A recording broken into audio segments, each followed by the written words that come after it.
Future Hacker Life Path Future. Apoio Instituto Brasileiro de Ciências e Inovações.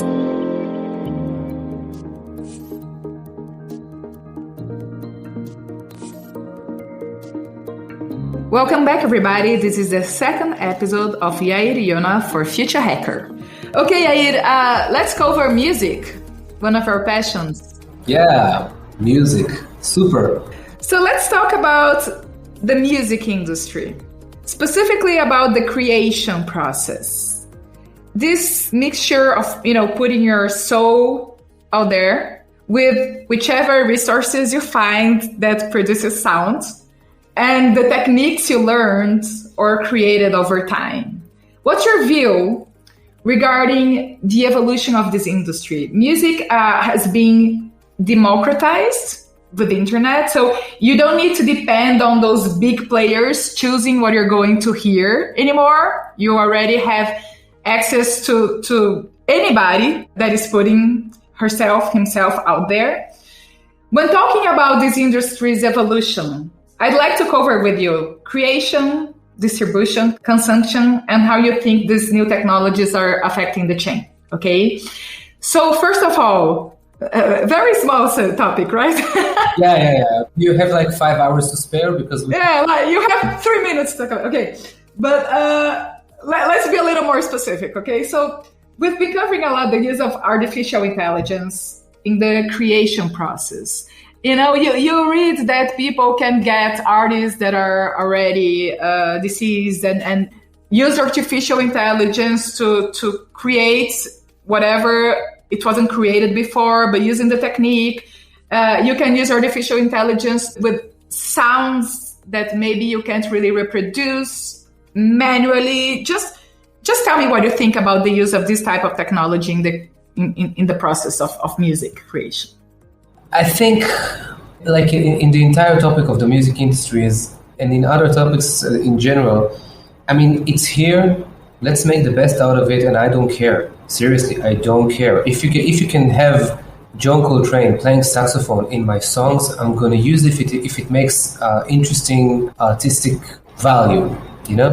I don't care, and I think there's not much to talk about it here. As long as I'm not misbehaving or misusing something, if I'm not hurting you, why do you care if I'm going to use my John Coltrane in my songs or not, It's just another tool. It's just like a hammer. You can use it or not. Of course. I mean, you've given technology. What an amazing present. Don't douchebag technology and make the best out of it. I really see life in a very, very simple way in that sense. I mean, I can tell you that we can talk about how much being 40 years old and that I think that the younger generation is not really making interesting music, and they're not really, they're not good, and they're not using the instruments that they should be using. I mean, who cares? If you make great music and you have like gazillions of people who think that you light up their day, who am I to even have an opinion about it? You know what I mean? I mean, think about the generation who thought that people who loved the Beatles in '62 are wackos and they should be expelled from school and they should only read the Bible every day. I mean, but instead they're listening to rock and roll, Chuck Berry and the Beatles. It's generation differences. We need to see if it's something that doesn't create harm. Let's embrace it, because you cannot change it. Do you think I'd prefer to have people making more music like Led Zeppelin? In a way, yeah, but who cares what I want? I mean, it's like there's natural evolvement of things. And there's room for everybody, right? You just said it yourself. I mean, you have democratized everything. I can literally create an album of me drumming on my belly after drinking beer, and there's going to be someone in the world who believe that it's interesting and worthwhile to listen to. Okay, super. There's really room for everyone. And how do you see the evolution of synthetic music? I mean... Synthetic music? Yeah, I don't even know what it means, honestly. But that's when you're just searching for it. At the end, it's just the use of more electronic, computer-made sounds. But I think it's just like artificial intelligence, right? It's just another tool. And the back to basics of just actually learning and getting an instrument and getting deep to that, at the end, it's going to be a market for everybody, right? So that's your line of thoughts, right? I'm not sure even that a market is the term that I use. I'd say that it's just a place for everyone. You don't need a market.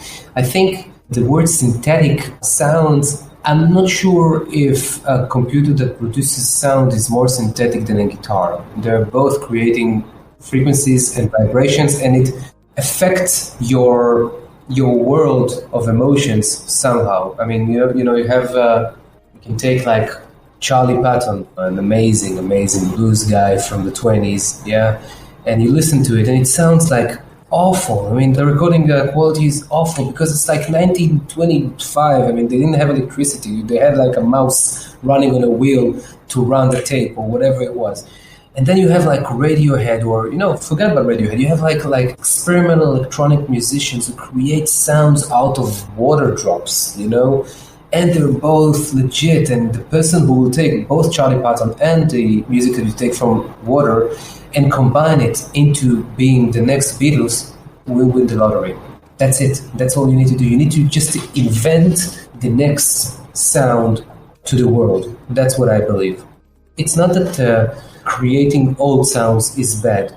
I'm just saying that what I'm passionate about is like creating like the music that I would like to hear, but it's not existing right now. That's what guides me the most. So it doesn't have to be like revolutionary. You don't have to come up with, I can make it with what you call synthetic sounds with the computer or drumming on my belly. It doesn't matter. As long as it makes me move, and hopefully will make you move too. But first, I have to be moved. It has to be entertaining me. I want to have the options to come back to my own records after 5 and 10 and 15 and 20 years and listen to it and say, you know what, that's a great musician playing here. What a great composition. I like what I'm hearing, without it being an ego trip on my own. You know what I like is that there's this side of opening your mind and this being sensitive around the sounds around you, and not only being stuck at just one instrument that you learn and it's okay if you are, but when you talk about it, it's just like more mind opening, and there's more sensitive in being aware of the things around you and the sounds that you can take out of that and create music from that. I mean, I think that if I may, I'll add another word about it before we move to the next question. I think it's in music creation, but not only music creation. It affects every field of life. If you've practiced your view of the world from an abundance point of view, you'll see abundance everywhere. You know what I mean? So for me, I see the potential basically in almost everything that I see. So I don't think about the music in synthetic or unsynthetic, if we should use AI or not should using AI, if Spotify is good or not good. I mean, take the best out of it, don't douchebag others, and feel and live in abundance. That's all you need to do. I mean, it's always going to be the same conclusion to all your questions, I believe. It's like really very simple, But one of the movements that we're seeing thanks to technology is this interconnected world. So we are actually being able to see this collective creation of putting people in different parts of the world together, and each one playing an instrument and putting everything together. And this is something that would be just impossible to do in the old days, right? Without internet. So it's another tool, it's another instrument, but we are actually now able to put so many different cultures with different baggages, experiences together to create one thing. And this is pretty cool, right? It's amazing. Humanity has finally had the chance to get together.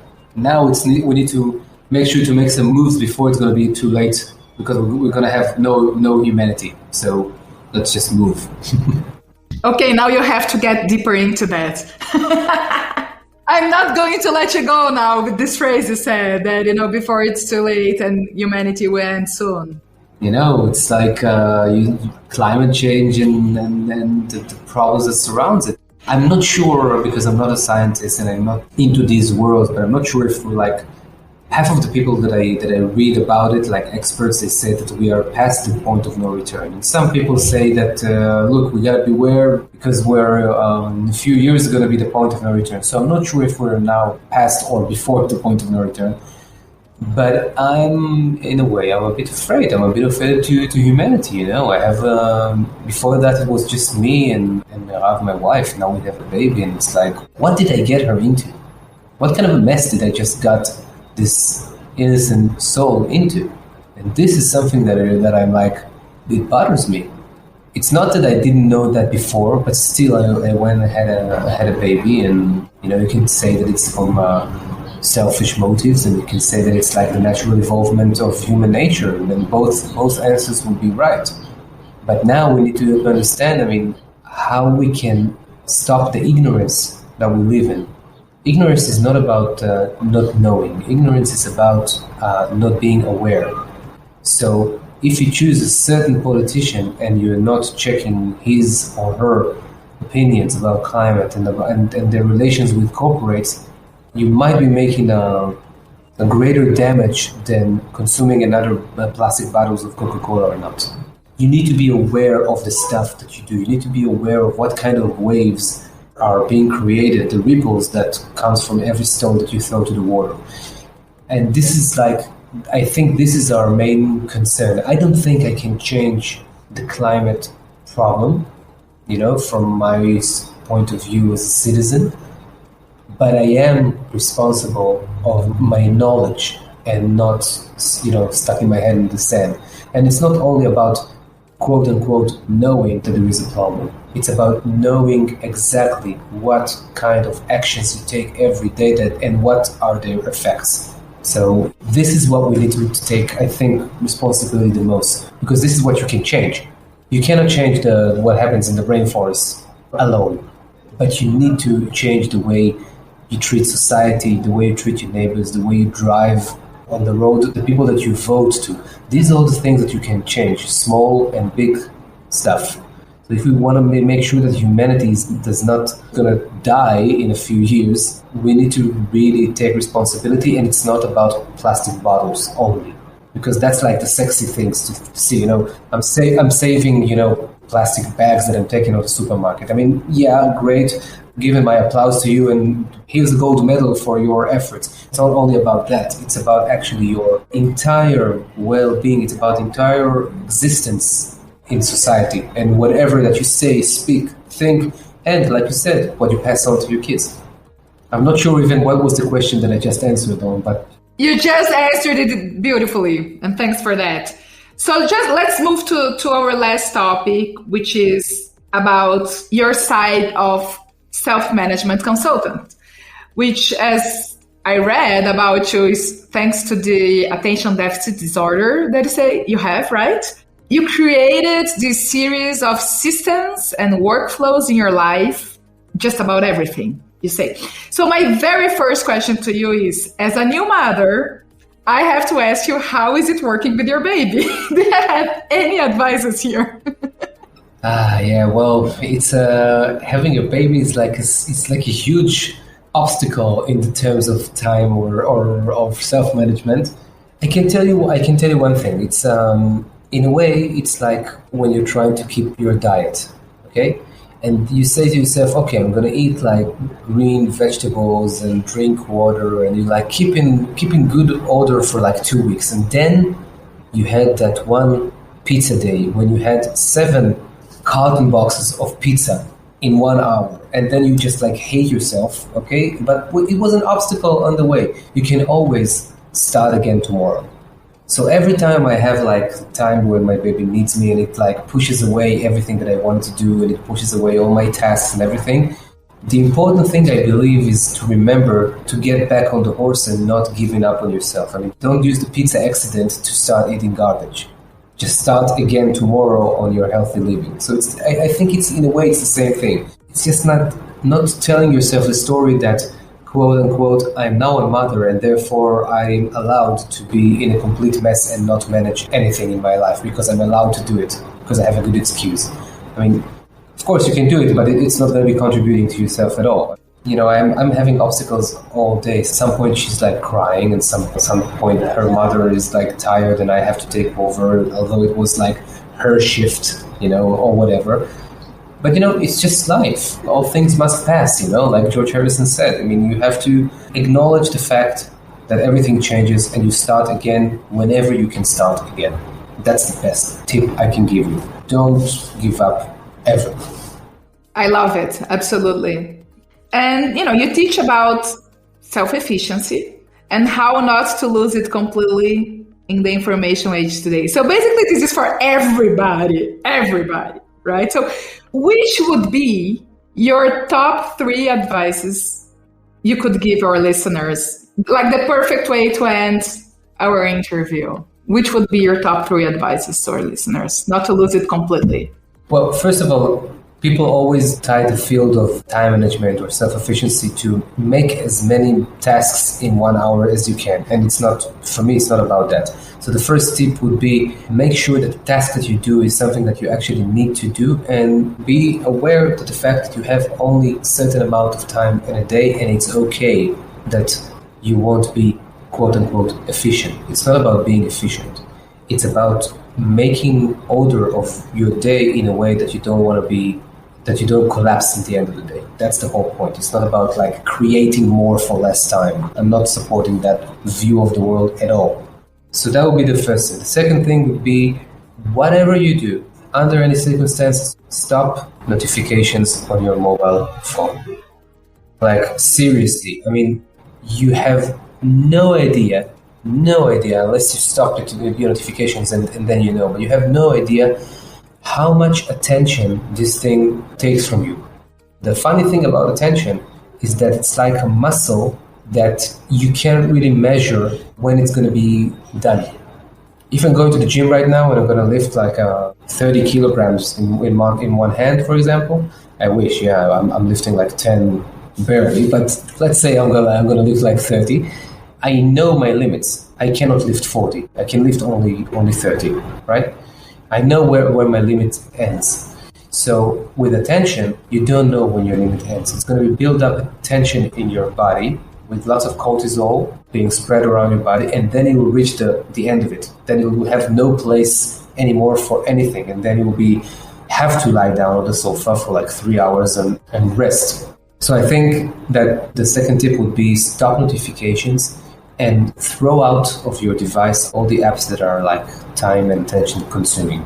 Like put it in the end of the last screen of the phone.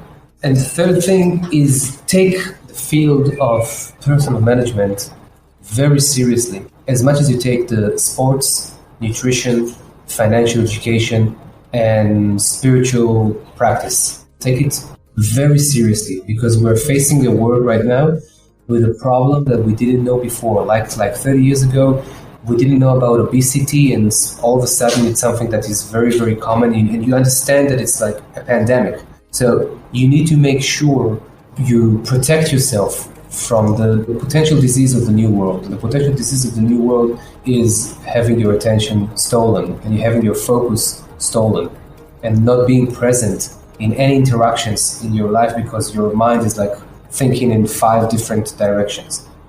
So I think the third tip would be go and learn time management methods, learn how to arrange your tasks, learn how to build your projects, because you need it for your own well-being. Not because you need to be efficient, but in order to have a better life for your family, for yourself, for your kids, for your dog. That's great. Thank you so much for your time with us. Yair, if you have any final words to our listeners, it's your time. And if not, we're going to just let them hear a little more of your beautiful compositions. Thank you for having me here in this great podcast. And actually, the idea behind this podcast is really, really great. And I'm super excited to be on it. And I think my last words would be what we said before. Don't douchebag people and you'll be just fine. Awesome. Thanks, everybody. Thanks for listening.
Future Hacker. Life, Path, Future. Apoio Instituto Brasileiro de Ciências e Inovações.